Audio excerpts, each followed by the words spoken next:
and welcome to the first ever Mickey Waffle. We're a bunch of Brits, all members of the DIB, who love to waffle on about Disney. With me are my fellow Wafflers. Hi guys. Hello. Hi there. And I think we'll just have a quick spin round and a name check to see who's with us today. Hi, my name is Jill. I'm Jill H on the DIB. I'm married to Peter. We have been to Walt Disney World twice. We've been to DLP, I think it's about 11 times now. We have been on one Disney cruise. So that's our Disney credentials for you. And an interesting fact about me. The first time we went to WDW, we spent most of it in winter coats because it was -2 degrees. And you know what? Absolutely loved it. Empty parks, never got tired, loved it. Bring it on. My name's Samantha. I'm Smiling Sammy on the DIB. I first went to Orlando when I was 6 years old, and since then I have been 9 times. And I've only been to Disneyland Paris twice, but I much prefer saving my money and going to Orlando. Hi, my name's Claire. I'm Cheeky Tink on the DIB boards. I have been to Walt Disney World now 15 times. I've also been to Disneyland in California once in the 90s. Disneyland Paris is probably my favourite place, and I'm going to take my 33rd trip there in about 3 or 4 weeks. And this year, for the first time, I'm an Infinity Pass holder for Disneyland Paris. Interesting fact for me, I absolutely love Disney history and backstory information. So I try and do as many VIP tours and backstage tours as I possibly can. Hi, I'm John. I'm Waltford on the DIB. My first visit to Walt Disney World was Christmas 2002. And at that time, I was in Florida to play golf. And it was my wife's fault when she suggested that we got a ticket for the Disney theme parks. The rest is history. 15 Disney trips later, 6 of them on the DIB as trip reports. And there's 4 people in this house with a Disney and Florida addiction, which has kind of cost a little bit of money along the way. They're all involved actually in sort of trying to find out where that flight bargain comes from for the next one. We enjoy more than just the theme parks and have visited east and west coast of Florida, really to get a flavour of the whole state. And with a current countdown of just 45 days until our next Florida adventure, it's fever pitch in this household. Hi, I'm Ben. I'm at F1 on the DIB, and started our Disney addiction in 2013 when we went to Florida for our honeymoon. Interesting fact about me is that even though we're about 4,000 miles away from Disney, I check the wait times and also what fast passes are available. I'm Becca, also at F1 on the DIB. My first Florida holiday was again in 2013, our honeymoon.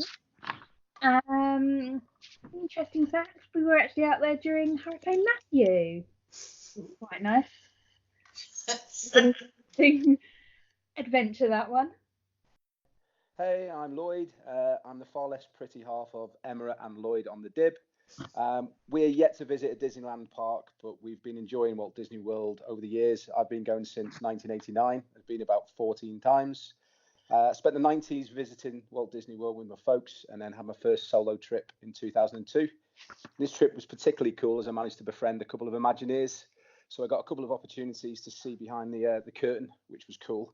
But even better, when I was there in 2002, I was doing my pilot's license, and the northern route out from Kissimmee Airport was over Disney World.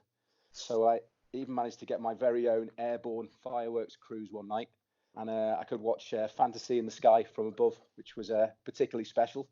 Emma and I have had numerous trips on our own, and recently we've been taking our 2 lads. Son number 1, Brody, went at 7 months, and then at 1.5 years. So they were slightly different holidays than we were used to. And then this year we're taking both boys for the first time. So Brody will be 3 and Bo will be 1.5. So if you're there in Florida in September, you will definitely hear us before you see us. And finally, it's me, Peter. I'm Peter H on the DIB. And I won't go over again what Jill said because she said it so much better than I could. So I'll give you my fact. My fact is that one time at Disneyland Paris, I got Mickey to give Jill a necklace for our anniversary. Oh. Ah. He got down on one knee as well. We were quite worried. Anyway, that's all the Wafflers. You'll hear more from them throughout the rest of the show. Right, so I think we need to get to know a couple of the Wafflers. Each episode, two of the Wafflers will be talking through their version of the legendary 4-park challenge. Taking on the challenge this time are Claire and John. Right, guys, remember you must visit all 4 parks in one day. You should experience one ride or attraction. You must have a meet with a character, see one show, and have one item of food or drink. Is that clear? Yeah. Absolutely. Yes. Fantastic. So, John, you're up first. Take it away. Hi, this is my 4-park challenge. I'm trying to base my day around one that we actually experienced in 2015 for my eldest son's birthday. And it was a day that we'll always remember. Every 4-park challenge day is different. Your plans are personal to you. But more than anything else, it's a day you really do need to go and enjoy it. It's a totally different day. If you're used to going deep into the parks, this isn't really what a 4-park challenge is. You go in, you do your things, you get out. We packed up at Hollywood Studios and actually began our quest with a couple of different things. We added in a pin trade, character signature, but our aim was to get things done and not linger. So we went to Tower of Terror. As a ride, this is our favourite place. It also is a great place to go at park opening. At 9 o'clock, everyone heads to Toy Story Land. You can actually then even sneak a quick single rider on their rock and roller coaster too. We were really fortunate. Like I said, it was my son's birthday. We'd bought him a Mickey hat, and on our 3rd Tower of Terror trip, we actually managed to have the cast member stick us in the front row, and nobody else joined us, which was a fabulous experience. For food, well, Hollywood Studios is a bit limited, and especially with the closure of Star and Rolls and our beloved right of stop, the food options are limited. So Starbucks for a coffee, morning snack, and I've got to admit, our boys do really enjoy a lemon pound cake in Starbucks. The meet and greet options within Hollywood Studios tend to appear very, very early in the morning. It's intended to basically slow people down away from going to Toy Story. It also is a really good meet and greet if you're doing the 4-park challenge, because it's something that you can actually, there's no long wait time and you can actually go with it. For our show within Hollywood Studios, the first Frozen sing-along is at 10:30, so obviously that's doable. Having said that, I've got better plans for this day. We got on the bus and we headed to Animal Kingdom. Now, Animal Kingdom, I've got to admit, I would really get a fast pass and base my whole day's fast pass around my time in Animal Kingdom purely to try and ride Flight of Passage. Flight of Passage is the most amazing ride. It's the most fantastic experience. And if you manage to get a fast pass for it, it is so worthwhile. And it's also better than the 3-hour queue that you might actually have to endure. My show within Animal Kingdom is always going to be Nemo. There's something about Nemo. There's something in Nemo that I can't even begin to explain. It might be the dad bit. It might be the son bit. I don't know. But it is just totally something that we all get. On the day that we actually experienced in 2015, again I'm sure it was the birthday hat, but we actually got a chance to meet Marlin, Nemo, and Dory after the show. It was beautiful. It really was something that I don't think we'd ever replicate. Having said that, if we would go back again, I've got to say, Doug and Russell are always a firm favourite for us on the meet and greet front. Food within Animal Kingdom is getting better. I think there's a lot of options. We do like Yak and Yeti for an evening, but within the confines of our day, it's a little bit too early for a little bit of Yak and Yeti. So in Africa, just by the safari, there's a lovely choice of food at the Harambe market, and I do highly recommend the sausage with naan bread. From there, you've got to keep your day moving, and that's really important. You know, I always get distracted by every single roller coaster known to mankind, and would stay in a park for a long time. On a 4-pack challenge day, move on, and that's what we always try to do. We went from Animal Kingdom, and we then went to Magic Kingdom, which was a bit of a controversial choice, and I think for those people who read a lot of people's choices on the Dib, that's not at the time of day that people would assume that you were going to go to Magic Kingdom. From Animal Kingdom to Magic Kingdom, we then got the bus, and I have to admit, by getting the bus and not taking the car, it is so much better because you're right in at the front of the park. It saves that journey from parking. It saves that whole thing about having to get to the TTC and then having to get the monorail or the boat. You get the bus in, you're straight in.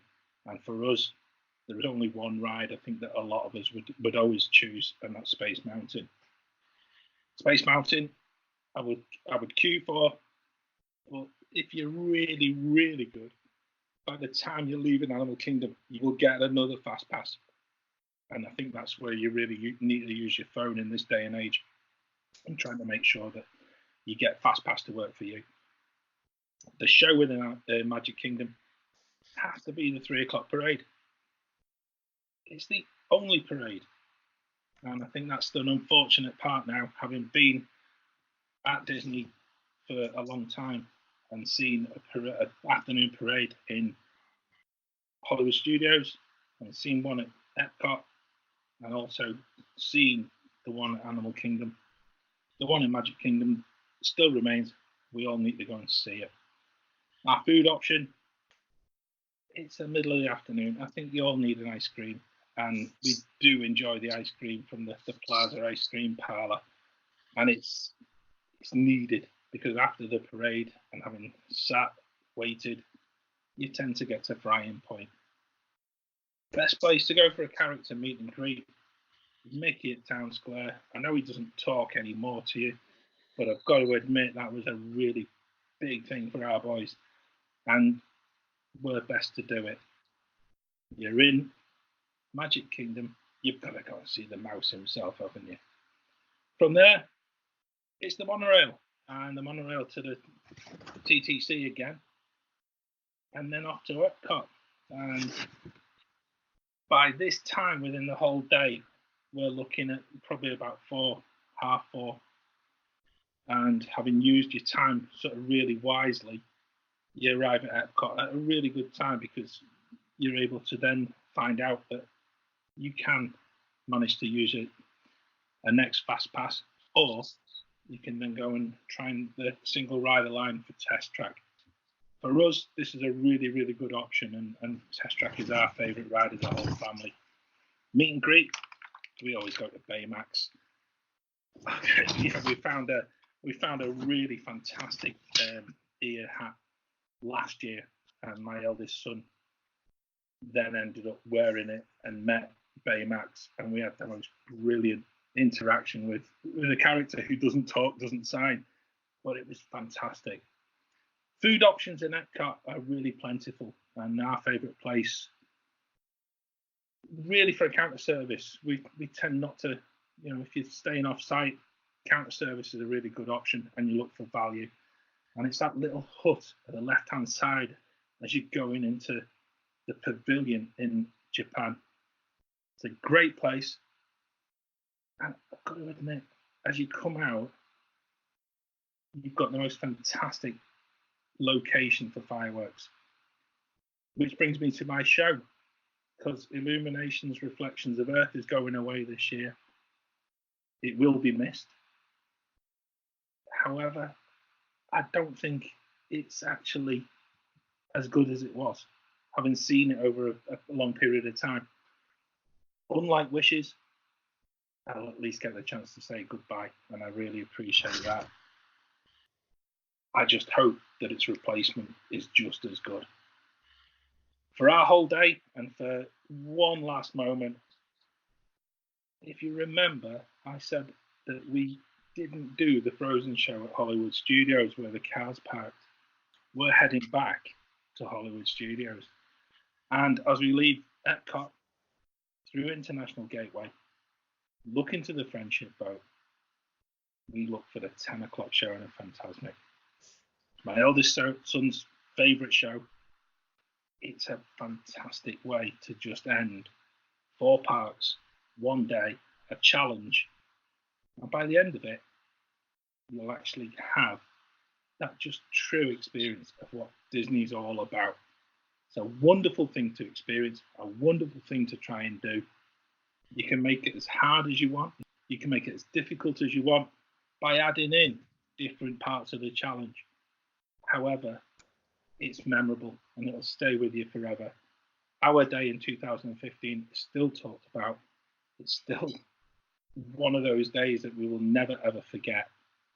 And by the end of the day, yeah, nobody will stand beside you on the bus as you get it out, because it is a long, long day in the parks.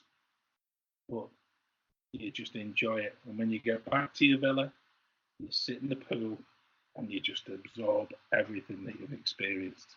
And that's our 4-part challenge as a family. Thank you very much, John. That was really interesting. Wow, you did a lot. I mean, a lot. That sounds proper intense. It's a good day. You've got to manage it, though. You can't, like I said to start with, you can't go with the intention of going deep into the parks. You go with what you want to achieve. It goes against everything that you probably, as anybody from the UK has ever gone across to Walt Disney World. You go into the park, you try to fit in as much as you possibly can in as short a time space. But on a day like this, you go in, you achieve what you can. And actually, if you just, I've said this a long time on the Div, is if you go at it a little bit slowly, you go without trying to manage it all, the magic will come back and meet you. And we had a few occasions there where I'm sure it was just Josh's hat, but more than anything else, we had a day that would never ever be repeated, and we've not tried to repeat it since. Cool. John, I've got one question for you. How much would you charge to set yourself up as a planning consultant for 4-park challenges? With a free hat. Oh dear. Because I think you've got it down. I tell you what, all people need to do is, I write trip reports very honestly. They might be really boring. I don't write them for other people. I write them for my kids, because I want them to know that in years to come, what we did was so special, and that's all I try to talk about. Is just that's how it is, and I try to learn. That's the unfortunate thing. I try to learn different things, different tricks, and different ways of managing to fit so much in. 4 parks in a day should not be something where people are afraid of doing it. It's not undoable. You just need to make it work for you as a family. And our way as a family actually would be completely different from the way somebody else wants their family to experience it. I would never ever pretend. Everybody else who's listening to this, this was our day. Your day will be totally different and totally brilliant experience. And you make of it what you do, and that's why we all go on these holidays. Talking of totally different, Claire. You're going to Yes. tackle this totally differently, aren't you? Yeah. Completely. Yes, I am. In true style of a podcast where we haven't discussed it beforehand, I've taken a completely different approach to mine. So I have not worried about the time. I have not worried about trying to cram it all into one day. I have literally chosen my favourites from each park. But let's see how we get on. So I'm going to start in the Magic Kingdom, but I'm going to park up at I'm going to get there early, and I'm going to park in the front row of the regular parking. I'm not paying for Premier. And I'm going to jump on the ferry boat and head over Seven Seas Lagoon to the Magic Kingdom. That early morning ride on the ferry boat as the castle comes into view. The sun's bright and shiny. It's like the best moment ever. So when I get into Magic Kingdom, and I meant to say, I'm doing this without my children because they would slow me down. So I'm going to come into Magic Kingdom and I'm going to head up straight up Main Street and I'm going to hang a left into Adventureland. I'm going to go against the flow of the rest of the crowd and I'm going to head for probably my favourite ride in the Magic Kingdom, which is Jungle Cruise.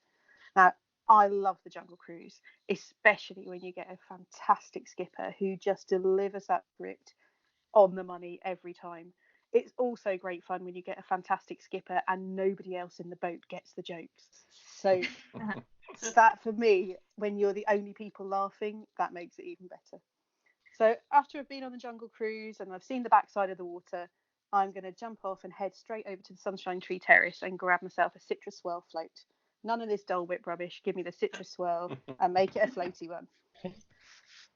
I'm gonna my meet and greet in the Magic Kingdom. I'm gonna go for something slightly less stereotypical. I'm gonna head right into the back of Fantasyland and I'm gonna find Gaston, just because it's always fun, and it's fun not for my meet and greet, but for watching everybody else's meet and greet in the line in front and behind me. It's always great fun. You get the guy who tries to pump iron and pose, and yeah, it's fantastic. So it's always worth a watch. And then, because I'm not worried about time, and I mean that in the loosest sense of the word, I'm going to watch the Main Street Electrical Parade, followed by Wishes. That's my favourite show and parade. And as I said, I've taken a completely different view of this. So, I agree with John that the absence of an evening parade in the Magic Kingdom is really, really sad.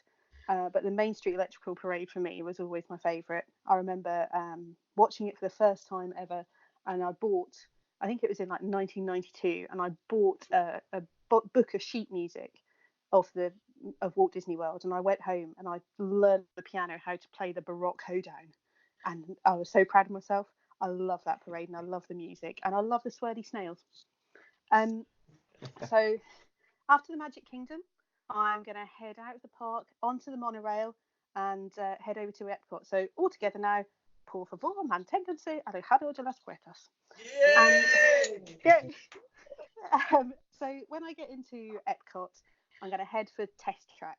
And Test Track for me, I love it. I love doing it with my kids, particularly with my daughter, because we always make the most disgusting car you could possibly imagine. It's always pink or purple with sparkles and an ugly spoiler, and we love watching how badly it does going around that track. You also can get a fantastic photo opportunity as you come out. There's always that moment just before the doors open and you go outside around the fast track. You've got time just to pop your sunglasses on so that the photo looks great. So as a family, that tends to be our approach. The shades go on and get the photo as you go around. My food item in Epcot, I'm going to have something to eat and to wash it down. So I'm going to have a school bread from Norway, but they're quite dry sometimes, especially if you get later on in the day. So I'm going to have to get a Grey Goose slushy from France to wash it down with as well. There's an official rule in our house that if you go to Epcot, you have to have a Grey Goose slushy. So that's going down definitely. My meet and greet, I've taken a bit of a liberty on this one. I'm going to meet Crush, and I'm going to meet Crush by going to watch Turtle Talk with Crush. And I say that because last time my daughter was the first child that Crush spoke to, and having said 2 words to him, she then decided she didn't want to say anything else. So I was I was the parental unit that he had to talk to. So I'm going to meet Crush. And my show of parade in Epcot has to be Illuminations. There's no question. 30th of September this year is the end of the show. And I can't wait to see it again this summer. We've got an Illuminations cruise booked for the end of August, and I'm going to have a few tears, I think, probably while we're saying goodbye to that show. I love it. I'm going to head out the International Gateway, since I'm over that way, and I'm going to jump on a friendship boat over to Hollywood Studios. And when I get to Hollywood Studios, I'm going to take the opposite direction to John, and I'm heading straight for Toy Story Mania. I love Toy Story Mania. It is a thing in our house where it is challenge extended. Who can get the highest score without their hand falling off at the end of the ride? Because it really hurts. If you play it properly, you should be able to use your hand for the rest of the day. So we're going to play Toy Story Mania once, maybe twice if we possibly can. And then we're going to get some food. And my food item, I really found this hard for Hollywood Studios because, like John, I was a big fan of the Writer's Stop. The carrot cake cookie is no longer a carrot cake cookie. It's some strange shape. That makes sense. The starring rolls isn't there anymore, and the Butterfinger cupcake's gone. So for me, I'm going to go to Primetime Cafe, 50s Primetime. I'm going to have Aunt Liz's fried chicken because that fried chicken is good. I might get told off for not eating my greens, but I am going to eat the chicken. My meet and greet at Hollywood Studios is going to be Edna Mode. I love Edna. I think she's amazing. And the new meet and greet area at the back of Pixar Place looks fantastic. So I can't wait to meet her this summer. I think she's my spirit character. I love the way that she tells everyone off. And my show or parade in Hollywood Studios is probably my favourite show in the whole of Walt Disney World, and that is the Frozen sing-along for the first time in forever. Frozen sing-along. I have watched this probably every time I've been into Hollywood Studios, and there's a couple of actors in there who are really popular and utterly hysterical, and I've literally had tears pouring down my face every single time. And I've worked out there's a bit of a trick to getting a really great seat. If you wait and walk along the back of the auditorium and down the far side, they hold the front couple of rows for disabled guests. Within the last 3 or 4 minutes before the show starts, they open them up to everyone. So actually, if you're on the far side, I've had a few chats with a cast member waiting, and then we've gone and sat on the second row, which has been brilliant. So that's my tactic. Don't everyone do that, or I won't get in. But that's my tactic for a fantastic seat. And I love that sort of show. I sing along, I shout puddle at the inappropriate moment. I'm fully invested, and I will continue to do that every time I go. Now, I couldn't work out how to get from Hollywood Studios to Animal Kingdom efficiently. So I'm just going to call the minivan. I'm going to make it simple. And when I get to Animal Kingdom, because I don't care about time, it's still the morning. And I'm going to head right to the very back of Africa and go to the Kilimanjaro Safari. I love the safari. And what I love most about it is the fact that every single time you ride it, it's different. So you don't know whether that giraffe is going to stand in the middle of the road. You don't know if you're never going to see a hippo. The lion might roar, or they might just be lying on the air-conditioned stone. Either way, it's always going to be different. The last couple of times we rode it, we got a psycho ostrich running at us, which was interesting, to say the least. Got a couple of great photos. So after the safari, I need a bit of a sit down. That's a long ride. It's bumpy. You know, there's lots of animal activity. So I am heading for the Nomad Lounge. I'm sitting on the outside sofas. I'm going to order myself a charcuterie plate and a leaping lizard cocktail. And if anyone's ever been to the Nomad Lounge, it is the best place in Animal Kingdom. You can just sit outside. You don't think that you're in a theme park. You can't see anything other than beautiful vegetation. And the service is excellent. And it's the most, I think we've probably spent 2 or 3 hours in there every time. My meet and greet in Animal Kingdom, I'm going to hot-foot it right to the other side of the park, and I'm going to meet Launchpad McQuack for the old bit of vintage DuckTales fun. I'm heading over there. And then my final show in Animal Kingdom, the opposite to John, I am heading for Festival of the Lion King. I love this show. I will watch it every time I go in the park. sometimes twice a day. I love sitting in the elephant section, and I, like John, I have my favourite cast that take part in that. The thing that we've discovered is that we've worked out exactly where my daughter should sit to be picked to take part. So we then sort of stake out our seats and sit still, and all that slide to the left. No, we're staying where those people. And I would say that 90% of the time she ends up getting up to take part in the show, which makes her day and makes a fantastic video and really, really great photo opportunities. So yeah, she gets the shaker, she gets to dance around, and we get another brilliant show.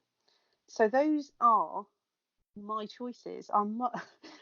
It's a bit random. I've taken some liberties in terms of timing, and like going in a time machine sometimes. But I think if I was to spend my day doing all 4 parks, those are the things I would want to do. Fantastic. Lovely. Unusual look at the term. Claire, can I admit something absolutely awful What's that? that you're all going to judge me for? Of course. I've never seen Illuminations. Ooh. You're not my friend anymore, Sam. Oh no! I know it's her, and I'll not get to see it before it leaves. Oh no! There's always YouTube. Oh. Well, then you don't. Yeah, see.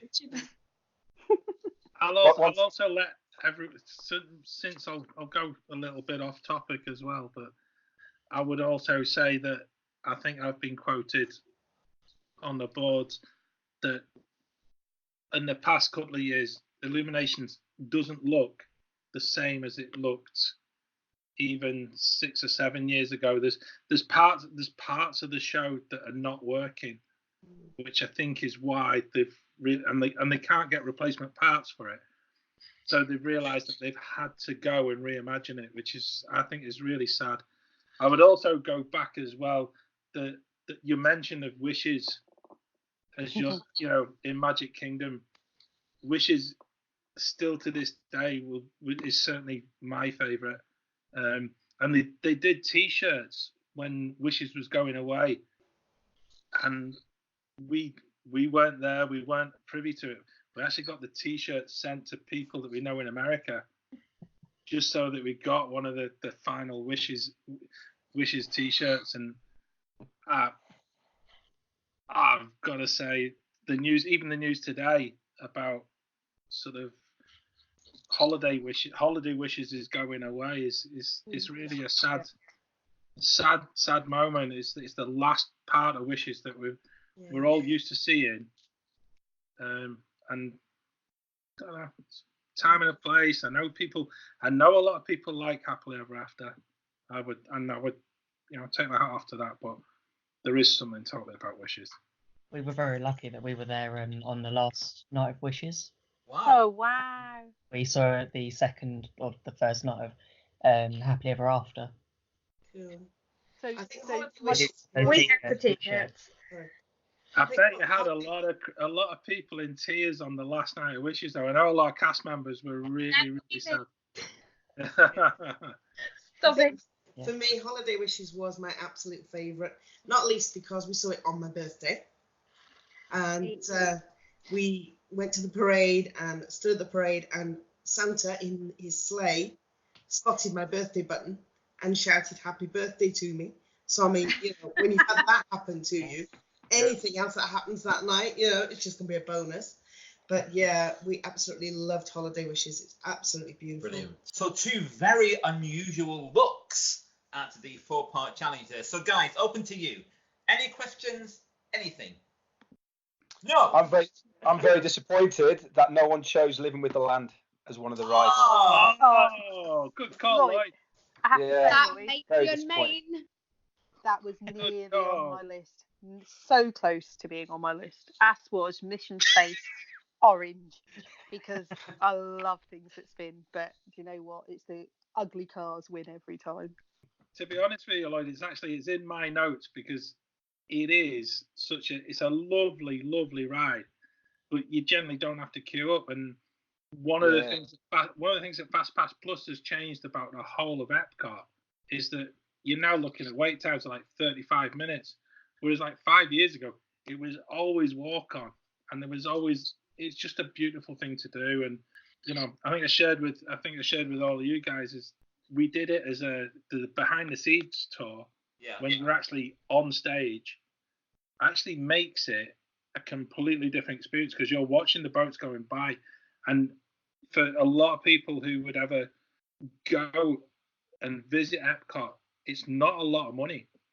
We're looking at a family of 4, but to go and do some of these really big tours or really big behind the scenes things that Disney do offer is an awful lot to be able to afford. Behind the scenes of living in the land is brilliant, really is, and I can't recommend it enough to anybody. But also, living in the land is just a fab ride, really is. It's one of those ones I remember doing as a kid. Yeah. When I was very young, I was bored, and it's almost like a sort of benchmark of when I grew up or turned into an adult or a grown up that I started enjoying it, or maybe just turned into a bit more nerdy that I enjoy that kind of thing. From one of the original versions of it, was it One Little Seed or something? The song from they've cut from it, and it still belongs within there. Living with the Land. If you go on YouTube, if you put "Living with the Land" song, you'll find it. It still belongs within that ride. I have to say, I don't like Living with the Land. Oh, yeah, I know. no. You Peter, walk out the door. Okay. I have to admit, we were practically falling asleep at that point, so maybe yeah. Maybe the jet lag hit. I guess. But yeah, it's not my favourite. I find it a bit long and a bit dull. But there you go. That's me. Educational, Peter. Edutainment, I think it is. Yeah. Don't make me laugh. Yeah, we've only done it once. We did it on our honeymoon, but it was like we accidentally found it. It's like we did the Circle of Life show that was there. That Ended up doing that. That's now finished. That was boring. That was incredibly boring. Sorry. I thought it's going to be fun. No. Yeah. Duh. Something's supposed to be replacing it, but I'm not sure what it is yet. But... Yeah. And it's this term going around the world, isn't it? Awesome Planet. Awesome Planet, yeah. Awesome Planet. I've got to admit that the Circle of Life film actually rescued an awful lot of stuff when my youngest lad wasn't tall enough to ride soaring. Oh. Okay. And so eldest boy and one of us used to go do soaring, and then we'd do swap over and we'd go and watch the film and then Living with the Land, and that's probably why there is a love of Living with the Land, because we just kept going round and round while they were waiting for soaring. You got used to it. But but the film itself, I don't know. I was glad to see the film go because it actually had a really powerful message, but probably a powerful message 20 years too late. Now, you may have noticed that there's been a small opening in Disneyland Anaheim. Something to do with some space film or something. So, let Sammy take you to a galaxy far, far away, or at least to Galaxy's Edge.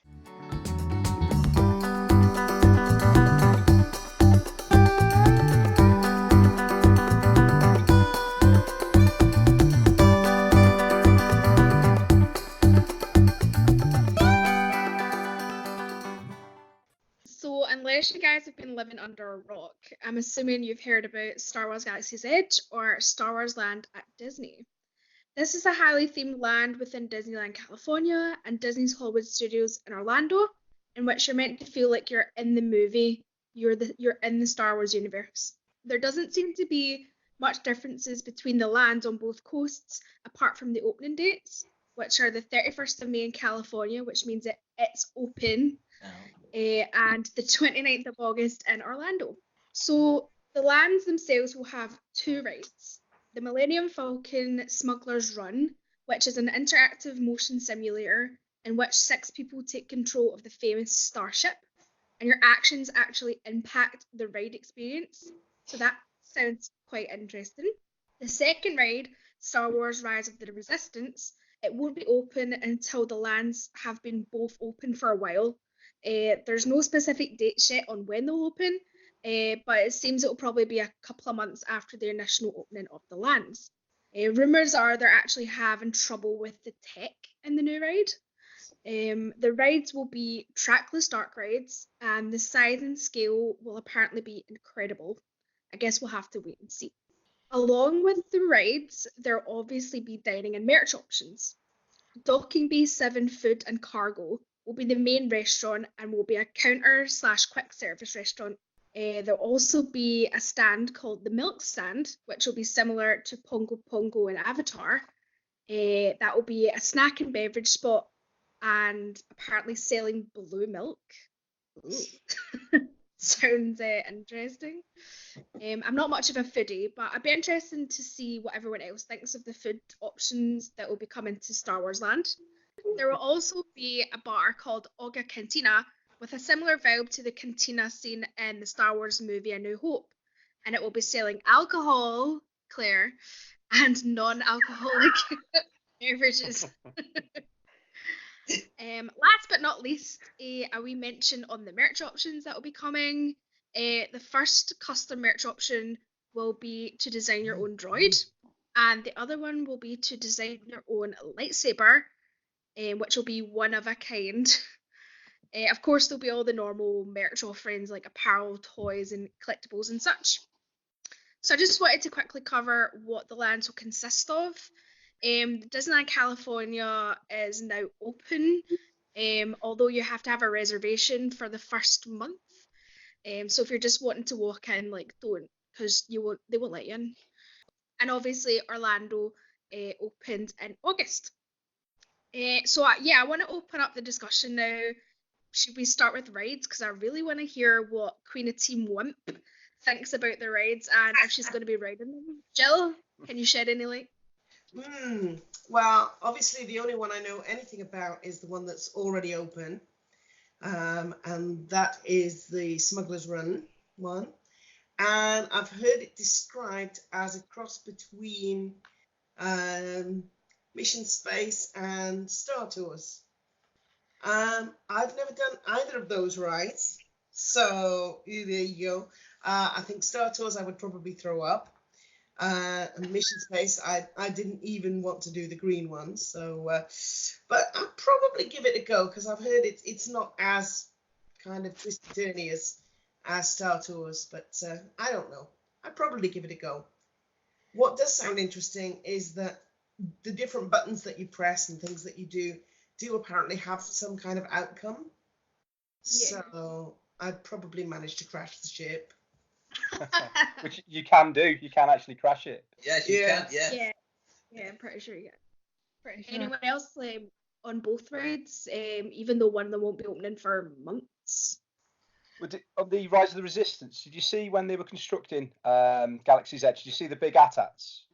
Yeah. Yes. You saw them. So they're part of the ride. Because I thought they were going to be props like outside Star Tours, but they're actually going to be in the ride unit. Yes. So as part of the ride, you're kind of trying to escape from a Star Destroyer or the Death Star or something, and your trackless ride vehicle will take you under these full-size AT-ATs, which is shooting down at you. Insane. In like a good way. It's got a vertical drop in it as well, a little bit like Tower of Terror. Does it? Yeah, there's apparently part of it you go along in the track, and then towards the end there's a drop sequence. Right. Okay, Queen of Team Wimp is off the bags. Yeah. Jill's out. No wonder they're having trouble with the tech if it's going to be this technical, that's why it's not kind of going to be open with the rest of the land, because it's a rumour, it's not confirmed, but they're having issues with the tech. No wonder if they're planning all this. I think it's because they've opened both have opened earlier than planned. It's the one in Florida wasn't actually supposed to open till late fall, so it was probably like December, and it's opening in August. So it's probably a good idea to get a lot of the crowds out of the way, but the ride's not going to be ready in time. I think it's a good idea that they're doing 4-hour slots. That's a very good idea, because that means that you've got time to see everything. Yeah.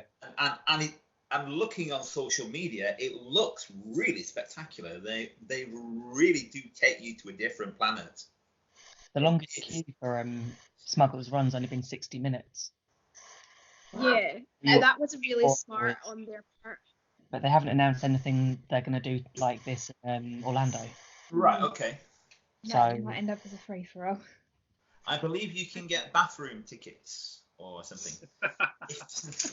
While you're in the queue. When you're in the queue, you can get The fast pass a to the bathroom toilet. break and come back. Yes, that's going to be useful, I think, when it actually opens to the public. The gifts look really good. The merch looks really good, and some of the animatronics are fantastic, amazing, and particularly on Smuggler's Run. Yeah. They do look really Yeah, good. Yeah, the land looks insane. What I want to look and I don't at the same time because I want to be super surprised, but I know it's going to be everywhere, so I can't really help it. But it just looks so like we thought Avatar was amazing, like those floating mountains. That like Galaxy's Edge just looks another level of that, like just insane. What I found interesting as well is that by the sound of it, you are being taken to this planet. So when you're there, all the cast members are playing roles. So if you say, "Oh, where's the Star Wars route? What is this Star Wars you speak of?"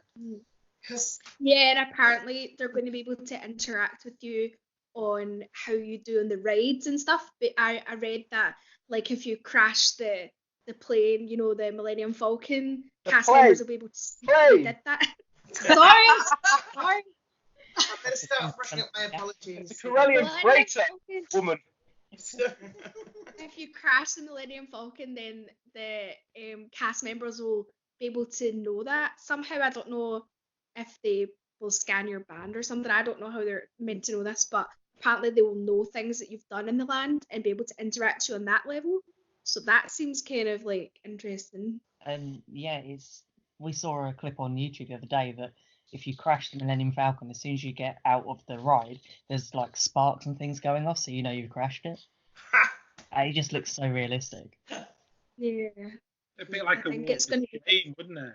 Yeah. And you can't actually ask where they make the lightsabers. You have to ask where the Scrap metal. The scrap metal is. So you're looking for scrap metal because, of course, lightsabers are contraband, you say. So, yeah. I do wonder how long some of this kind of role-playing stuff is going to stay there, because how many people from different countries across the world who have no idea about Star Wars and their 8-year-olds drag them in, you know, how many times are they just going to go, "Look, I just want to find the bathroom. I just want to get chicken nuggets." You know, so, yeah. me. That sounds like Sam. You do wonder. Yeah, I know, right? I think it's like Star Wars has got such a huge fan base, and it's not just from just a smaller group of. It's difficult to compare like Avatar versus Star Wars, because Avatar Land's been very successful, but a lot of people you talk to don't really know that much about it. Even though it's the #1 movie of all time.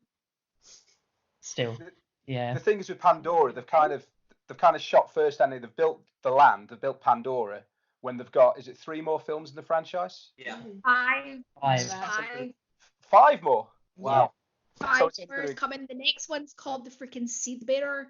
Seed Bearer. Sounds like that was fit into a documentary. Seriously, Avatar 2, the Seed Bearer. Okay, maybe not. I'm wondering if it's a code. More ordinary. I'm hoping it's a code name. Is it, Ben? It could be a code name, yes. Yeah, like Blue They Harvest. lost me with Avatar when they said it was unobtainium. Unobtainium. Like, It literally is the biggest grossing movie of all time. Endgame is second, Titanic is third. Wow. And they're making 5 more movies. And it's like everyone's forgotten about Avatar now. No one cares. Yeah. You'll find a lot of people watch the first one on the plane over now, just so they're all prepped for Pandora. It's been that long, hasn't it? The actual land isn't actually set until like after the 5th film. Right. Is it not? So, yeah, it's set like so much far in the future, that's what it will eventually get to. Right. Oh my god. Kind of giving it away, then, doesn't it? Yeah, it's just James Cameron's really missed the sit boat. through 5 films. 5 films and built-in spoilers. Do you think they're going to do a new an expansion of it? It could do. Yeah, they could, but will they?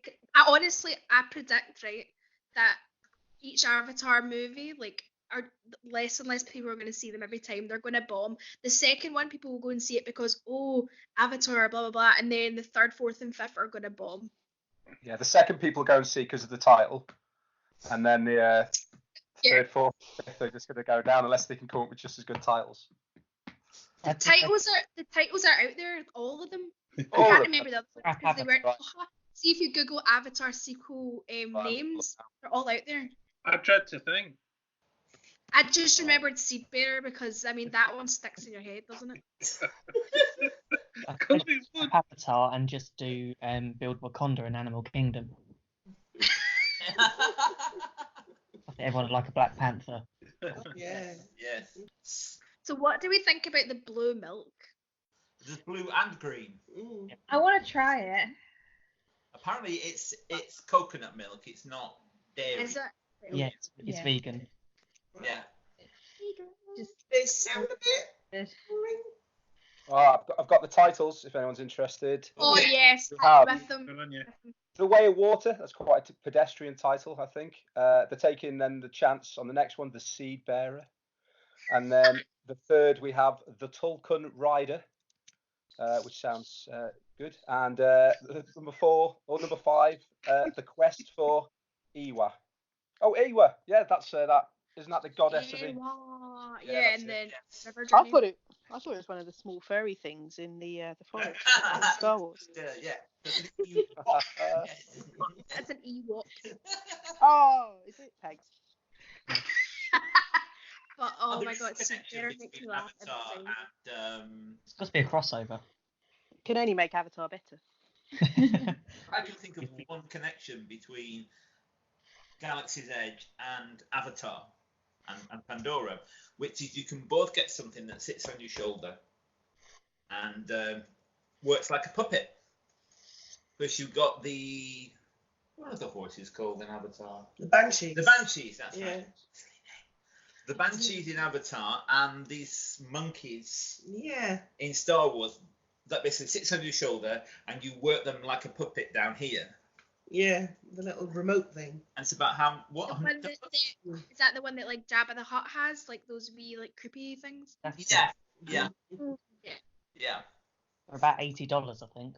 Yeah. Right. Oh, okay, won't be getting one of those. No. And you Wait till definitely. Do you know go into they're character selling warehouse. banshees now, super cheap in the character warehouse? Yes, they are. Yes, I've seen that. Yes. Yeah. Anything else about kind of the food options or the merch or the rides or anything like that, guys? Yeah, I mentioned the food, and from what I've seen, this doesn't seem to be much in the way of kind of iconic snacks, apart from some weird-looking popcorn. So I'm not quite sure. I think they need some kind of snack that will grab people's attention. And the thing that I have always thought, and tell me if I'm weird. Yes, you are. Thank you. Yeah, the thing I've always thought is that the Millennium Falcon is kind of shaped like an ice cream cookie sandwich. Yeah, It- could work. It's kind of round and it's got this sort of bit in the middle that's white and like, yeah. So, you can have like a wafer, 2 cookies and ice cream in the middle and have your Millennium Falcon ice cream cookie sandwich. Get the Imagineers on the phone. Yeah. They do lightsaber churros when occasionally. Yeah, that's what I was Right. thinking. They're going to bring back the lightsaber churros. Mm. Yeah. There's a lot of stuff they've used in the Star Wars dessert party, so I wouldn't be surprised if some of those venture over into Galaxy's Edge. I'm like interested to see what the docking bay 7 food and cargo will have. So I'm wondering if it will just be like a normal quick service restaurant, like Tomorrowland Terrace or Cosmic Rays, or if it will be more like Satula Canteen where they kind of it's something a bit different because Satula Cantina has like the bowls with like rice and chicken and all that sort of stuff. It's not kind of like a regular counter service, so I'm just wondering. I think they're going to go sort of Satuli Canteen way. It sort of, every time they do a themed land, it makes more sense for Disney to follow it through food as well.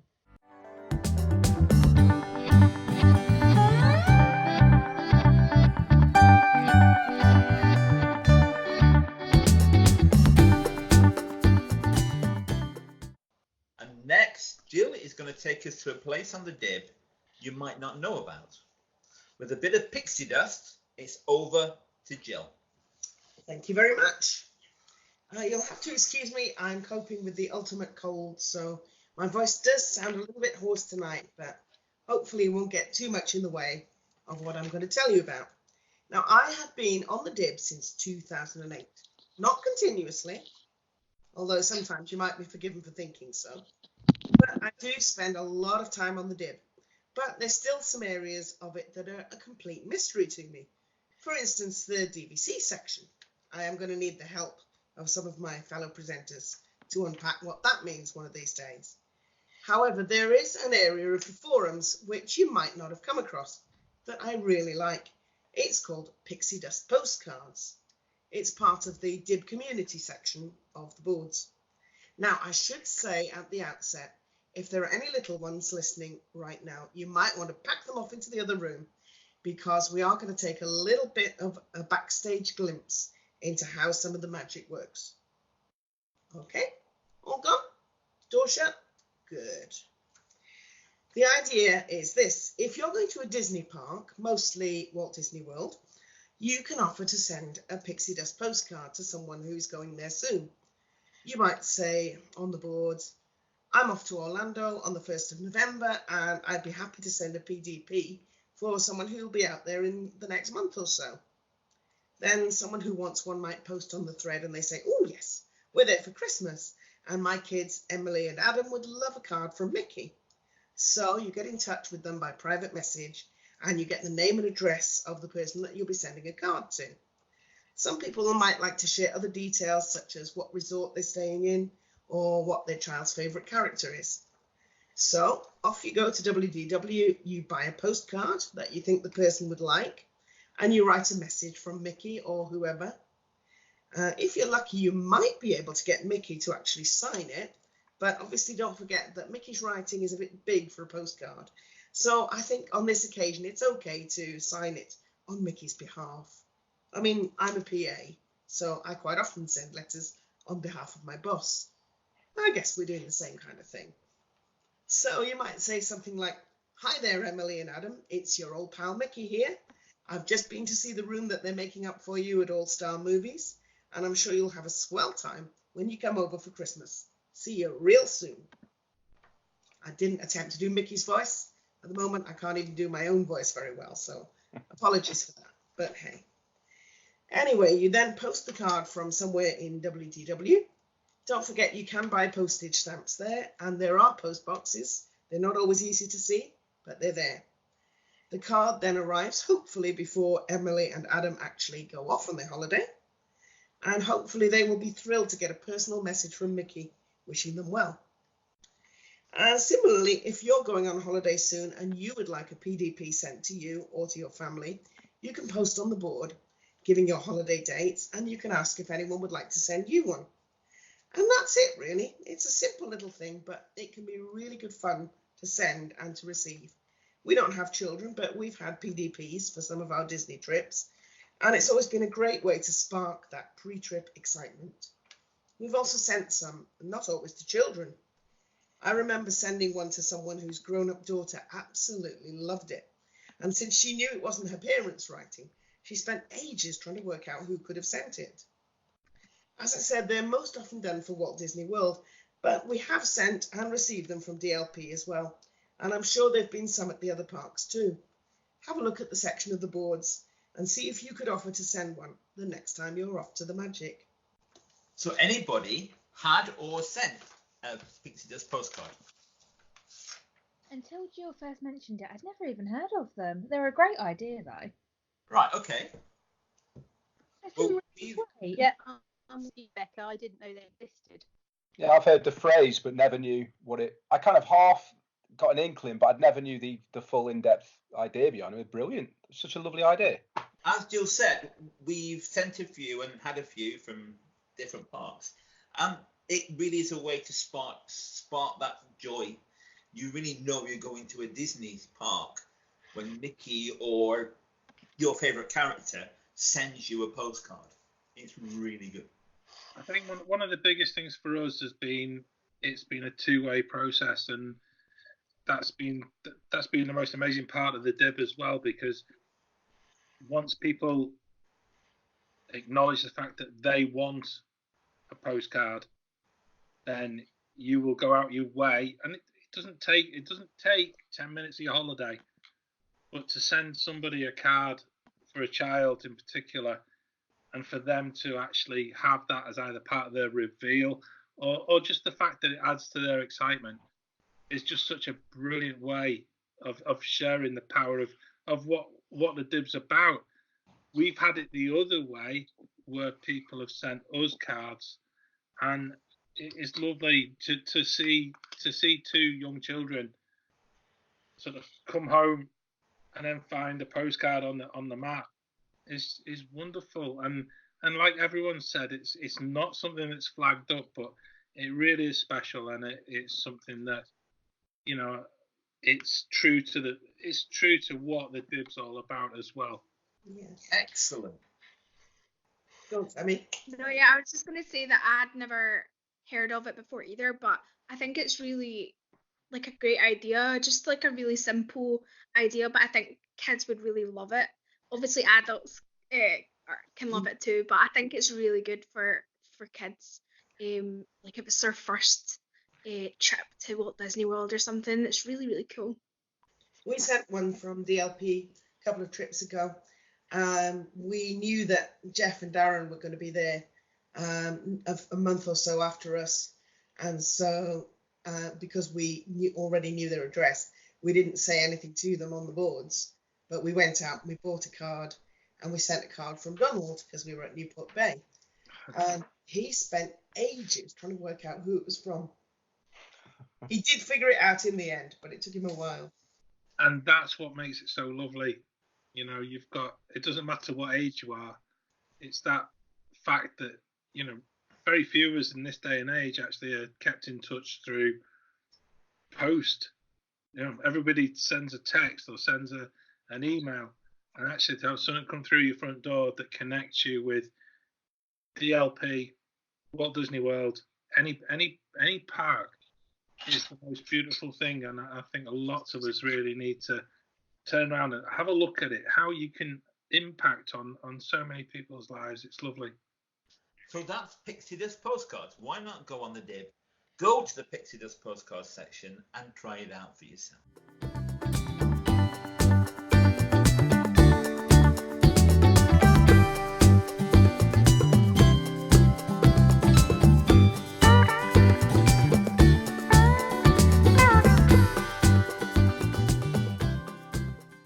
Now we come to the final section of the show. Oh.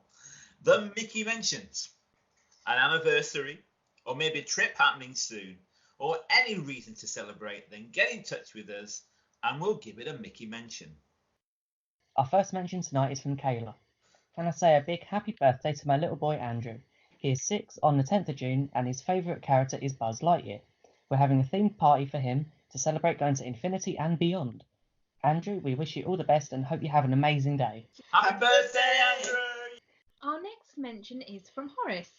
We're heading to the most magical place on earth on the 20th of June for the 5th time. We're staying on site at All Star Movies for 5 nights, and then moving on to the Cabana Bay Resort at Universal for the next 5 nights. We plan to pack as much theme park fun and food into these 10 days as possible. Good luck! Have a good time, Horace. Good luck. Ride all the rides. And eat all the food. But not just one after another. No, leave a gap. Leave a gap. Yeah. About an hour. Yeah. Depends on your stomach strength again. And depends if you're going on Hulk straight afterwards. Yes. Ooh. Like hard rock then Hulk. Our next mention is from Peter, who would like to wish his wonderful wife Jill a happy anniversary on the 17th of June. And we'd all like to say have a wonderful anniversary and congratulations. Aww, congratulations. Aww. 24 I years. feel like singing Cliff Richard. Our final mention tonight is from Becca to her amazing husband Ben on their 6th wedding anniversary, which will be on the 15th of June. Congratulations. Yay. Like it. Well done, guys. Yay. Congratulations. I remember my 6th anniversary. Oh, all those years ago. And that just about wraps it up for this episode of the Mickey Waffle. Hope you enjoyed our waffle, and we look forward to waffling at you again next time. And until then, waffle on.